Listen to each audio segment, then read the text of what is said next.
حدیث پاک میں آتا ہے کہ ایک آدمی راستہ چل رہا ہے، راستے میں کوئی حرام چیز نگاہ کے سامنے آ گئی تو اس نے اپنی نگاہ کو نیچی کر لیا، اس لیے کہ ایمان والوں کو حکم ہے کہ اپنی نگاہوں کو نیچی رکھے، حرام پر اپنی نظر نہ ڈالے۔ جب یہ حکم پورا کر لے گا تو فرمایا اللہ اس کے دل میں ایمان کی وہ حلاوت پیدا فرمائیں گے جس کو وہ اپنے دل میں محسوس کرے گا۔ ایسا ہی جتنے اوامر آتے ہیں اس کے مقابلے میں خواہش آتی ہے۔ فجر کی اذان ہو رہی ہے اور نیند آ رہی ہے، تو اب نیند کی خواہش کو توڑنا حکم کو پورا کرنے کے لیے۔ ایسا ہی آپ زندگی بھر دیکھو گے تو حکم آئے گا وہاں خواہش آئے گی، تو خواہش کو توڑنا اور حکم کو پورا کرنا، خواہشات اللہ نے توڑنے کے لیے دنیا میں بنائی ہے اور پورا کرنے کے لیے اللہ نے جنت بنائی ہے۔ اسی لیے فرمایا جو اپنے خواہشات کو دنیا میں توڑے گا حکم پورا کرنے کے لیے اور طریقوں پر چلنے کے لیے، اللہ تعالیٰ اس کی خواہش کو جنت میں پوری کریں گے۔ اسی لیے فرمایا وَلَكُمْ فِيهَا مَا تَشْتَهِي أَنفُسُكُمْ وَلَكُمْ فِيهَا مَا تَدَّعُونَ، تمہارے لیے جنت میں وہ ہے جو تمہارا جی چاہے۔ آدمی کی ہر چاہت پوری ہو جائے گی اور آدمی کی ہر مانگ پوری ہو جائے گی۔ ہر ایک انسان کو جوان بنا کر داخل کیا جائے گا، کبھی بوڑھا نہیں ہوگا۔ تندرست بنا کر داخل کیا جائے گا، کبھی بیمار نہیں ہوگا۔ خوبصورت بنا کر داخل کیا جائے گا، کبھی بدصورتی نہیں ہوگی۔ ہر ایک کا قد حضرت آدم علیہ السلام جتنا ہوگا، ہر ایک کا حسن حضرت یوسف علیہ السلام جیسا ہوگا، اور ہر ایک کی آواز حضرت داؤد علیہ السلام جیسی ہوگی، اور ہر ایک کے اخلاق جناب محمد الرسول اللہ صلی اللہ علیہ وسلم جیسے ہوں گے، اور ہر ایک کو 100 آدمیوں کی طاقت دے کر جنت میں داخل کیا جائے گا۔ وہاں پر اللہ کی نعمتیں بڑھتی ہی چلی جائے گی، کبھی نعمت سے روک ٹوک بھی نہیں ہوگی اور کبھی نعمت ختم بھی نہیں ہوگی۔ ہاں کم سے کم درجے کے جنتی کو 80,000 غلام ہوں گے جو اس کی خدمت کے لیے آتے جاتے رہیں گے۔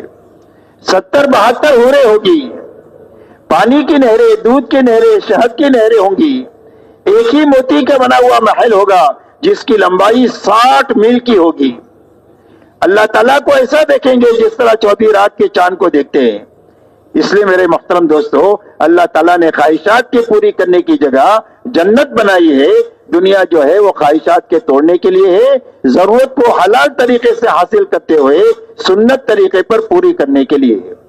اس لیے حرام سے بچنا اور اسراف سے بچنا۔ اللہ والے یہ فرماتے ہیں اسراف کی مثال آگ کی ہے۔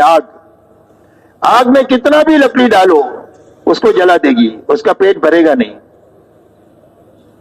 ایسا ہی اسراف ہے۔ امت کا المیہ یہ نہیں ہے کہ امت کے پاس جان مال نہیں ہے، امت کے پاس جان بہت ہے، مال بہت ہے، لیکن زندگی میں اسراف داخل ہو گیا۔ تو اسراف جب داخل ہو جاتا ہے تو ساری جانی مالی طاقت کو کھا لیتا ہے۔ جیسے آگ میں جتنا بھی لکڑی ڈالو سب کو جلا دے گی، بولے اور لاؤ، آپ نے پورے پاکستان کی لکڑی ڈال دیا سب کو جلا دے گی، کہا اور لاؤ، ہندوستان کی لاؤ، بنگلہ دیش کی لاؤ، پورے ملک کی لاؤ، جتنی آگ میں ڈالو سب کو جلا دے گی۔ ایسا اسراف ہے۔ اسراف کہتے ہیں ضرورت سے زائد خرچ کرنے کو۔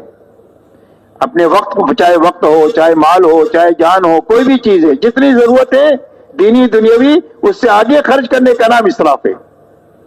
اور اسراف کی مثال ایسی ہے جیسے آگ کی، جیسے آگ ساری لکڑی کو کھا جاتی ہے، ایسے اسراف ساری جانی مالی طاقت کو کھا لیتا ہے۔ نہ دعوت کے لیے بچے، نہ عبادت کے لیے بچے، نہ اخلاق کے لیے بچے، پوری جانی مالی طاقت کھا لیتے۔ اس لیے میرے دوستو اسراف سے بچتے ہوئے سنت طریقے پر اپنی ضرورتوں کو پوری کرنا، اپنی زندگیوں کو سادگی پر لانا۔ سادگی اور حیا یہ حضور صلی اللہ علیہ وسلم کی معاشرت کی بنیاد ہے، اور بے حیائی اور فضول خرچی یہ غلط لوگوں کی معاشرت کی بنیاد ہے۔ پوری دنیا میں جتنا فساد ہے اس کی بنیاد اسراف ہے اور بے حیائی ہے، جس نے پوری دنیا کو جہنم کدہ بنایا ہے۔ پوری دنیا میں سدھار لانے کا راستہ سادگی ہے اور حیا کو دنیا میں لانا ہے، اور وہ اسلام ہی کے ذریعے سے دنیا میں آ سکتا ہے۔ اسی کے ساتھ میں میرے محترم دوستو اپنی اخلاقی زندگی کو اچھے سے اچھی بنانا۔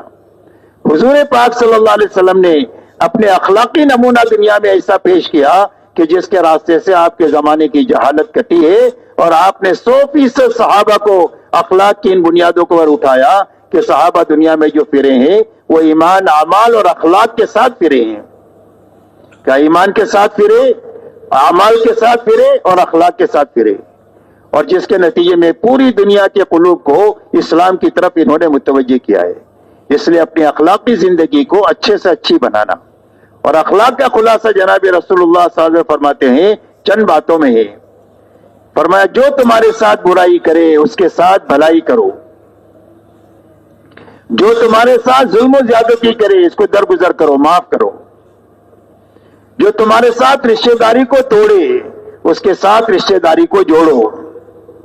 اس لیے کہ رشتہ داری قیامت کے دن اللہ سے کہے گی اے اللہ جس نے مجھے دنیا میں جوڑا اپنی رحمت سے اس کو جوڑ دے، اور جس نے مجھے توڑا اپنی رحمت سے اس کو کاٹ دے. اور یہ فرمایا کہ جو تم کو کبھی چائے پانی کا نہ پوچھے اس کو کھلاؤ پلاؤ.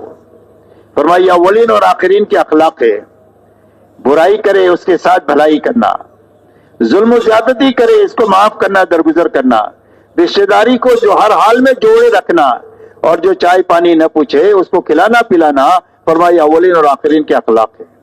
حضور پاک صلی اللہ علیہ وسلم پوری زندگی انہی اخلاق کے ساتھ اپنی زندگی گزارتے ہوئے جب آپ فاتحانہ طور پر مکہ مکرمہ میں داخل ہوئے ہیں اپنے 10,000 صحابہ کے ساتھ میں، اور مکہ میں وہ لوگ موجود ہیں جنہوں نے آپ کے راستے میں کانٹے بچھائے تھے، آپ کے اوپر اونٹ کی ہوش ڈالی تھی، آپ کے خباب کو، خبیب کو، عمار، یاسر کو، بلال کو ستایا تھا، حضرت سمیہ کو شہید کیا تھا، آپ کی بیٹی زینب کو نیزہ مارا تھا.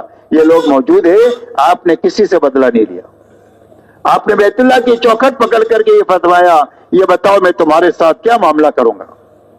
تو انہوں نے کہا اخن کریم ابن اخن کریم. فرمایا آپ تو بھلے ہیں، بھلوں کی اولاد ہیں، ہم آپ سے بھلائی کی امید رکھتے ہیں. آپ نے فرمایا میں تمہارے ساتھ وہ معاملہ کروں گا جو میرے بھائی یوسف نبی نے اپنے بھائیوں کے ساتھ کیا تھا، کہ جن بھائیوں نے اتنے حالات سے گزارا یوسف علیہ السلام کو، جب یہ بھوکے ان کے پاس پہنچے ہیں تو فرمایا لا تثریب علیکم اليوم، کوئی لان تان تمہارے پر نہیں، اللہ تمہیں معاف کر دے، ہم نے تم کو معاف کر دیا. آپ نے فرمایا انتم الطلقاء، جاؤ تم سارے کے سارے آزاد ہو. مکہ والے کہتے ہیں ہم کو ایسا لگ رہا تھا کہ ہم اپنے قبروں سے اٹھے اور ہم کو نئی زندگی ملی. حضور پاک صلی اللہ علیہ وسلم ان اخلاقی زندگیوں کو لے کر آئے ہیں. اسی لیے آپ یہ فرماتے ہیں کہ تم میں سب سے زیادہ کامل ایمان والا وہ ہے جو اچھے اخلاق والا ہے. قیامت کے دن آدمی کے عمل نامے میں سب سے زیادہ وزنی چیز اس کے اچھے اخلاق ہوں گے، جس سے اس کے وزن کا ترازو جھک جائے گا، وہ اچھے اخلاق کی وجہ سے.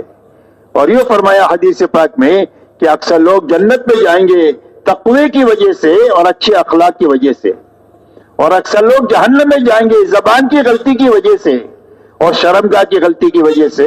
اکثر لوگ جہنم میں جائیں گے. اس لیے میرے دوستو اپنی اخلاقی زندگی کو اچھے سے اچھی بناتے ہوئے اپنی زندگی ایسی گزارنا کہ اپنوں کے ساتھ بھی اخلاق اور پرایوں کے ساتھ بھی اخلاق.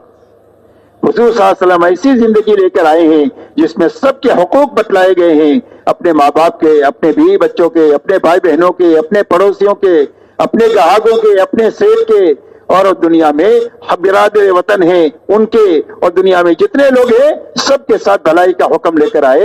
یہاں تک کہ جانوروں تک کے حقوق بتلائے گئے کہ اگر آپ سواری کرتے ہیں تو سواری کا کام پورا ہو جائے تو فوراً اس پر اتر جاؤ، اس کو ممبر نہ بناؤ. جانور اگر حلال کرنا ہے، ذبح کرنا ہے تو تیز چھری سے کرو تاکہ جلدی سے اس کی جان نکل جائے. جانور پال کے رکھا ہے تو اس کے چارے کا، گھاس کا، دانے کا اس کا انتظام کرو تاکہ اس کو تکلیف نہ ہو. جتنا کام لیتے ہو اس سے زیادہ اس کا خیال رکھو. اس لیے میرے دوستو اپنی اخلاقی زندگی کو اچھے سے اچھی بنانا، اسی کے ساتھ میں اس دنیا میں رہتے ہوئے اپنی منزل اللہ کو اور آخرت کو بنانا. اللہ نے ہم کو دنیا میں ملک و مال کے لیے پیدا ہی نہیں کیا. ملک و مال میرے دوستو یہ ہماری ضرورتیں ہیں، اور جب ہماری زندگی مقصد پر آئے گی تو ہماری ضرورتوں کے پورا کرنے کا اللہ وہ غیبی انتظام کریں گے جس کو میں آپ سوچ بھی نہیں سکتے. اس لیے میرے دوستو اپنی منزل اللہ کو بنانا، آخرت کو بنانا. آپ نے پوری امت کو اللہ پر اور آخرت پر اٹھایا ہے. اسی لیے انصار مدینہ جب حضور صلی اللہ علیہ وسلم کے پاس تشریف لائے تو انہوں نے اللہ کے نبی صلی اللہ علیہ وسلم نے فرمایا الا ما نبایعک یا رسول اللہ، اللہ کے رسول آپ ہم سے کس چیز پر بیعت چاہتے ہیں؟ یعنی اگر آپ کی بات کو قبول کریں گے تو ہم کو کیا کرنا پڑے گا، یہ معنی ہے بیعت کے.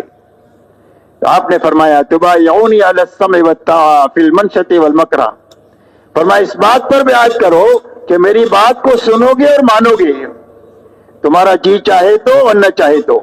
یہ پہلی شرط بتائی آپ نے، میری بات کو سنو گے اور مانو گے، جی چاہے تو نہ چاہے تو.